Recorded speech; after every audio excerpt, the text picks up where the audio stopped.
X जिसे Twitter भी कहते हैं, इसने रिसेंटली जो एक नया फीचर लॉन्च किया है, जिसमें आप जो है देख सकते हैं कि जो एक्स जिसका अकाउंट है वो किस कंट्री में कहाँ पे बेस्ड है।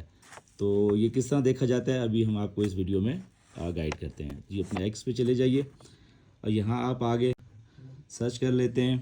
लेट्स सी हम जो है इमरान खान साहब की लोकेशन जो है वो देखना चाहते हैं।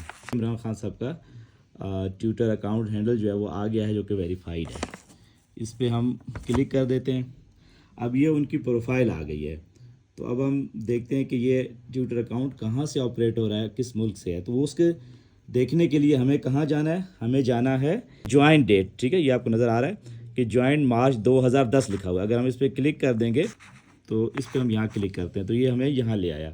अब आप देखिए ये जो है इमरान खान साहब का जो ट्विटर हैंडल है, account based in West Asia. देखते हैं कि नवाज शरीफ साहब का अकाउंट कहाँ से ऑपरेट हो रहा है, एक्स का। तो इसका ये अभी हम इसकी प्रोफाइल पे चले गए कि आ जाना है जहाँ पे लिखा हुआ है ज्वाइंट, यानी इन्होंने कब ज्वाइन किया एक्स को कब अपना अकाउंट बनाया। तो यहाँ पे देखें जिन्होंने ज्वाइन किया है सितंबर 2020 में। तो अब हम इस पे क्लिक कर लेंगे और उसके बाद देखिए अकाउंट इनका जनाब बेस्ड है यूनाइटेड अरब एमिरेट्स यानी यूएई में।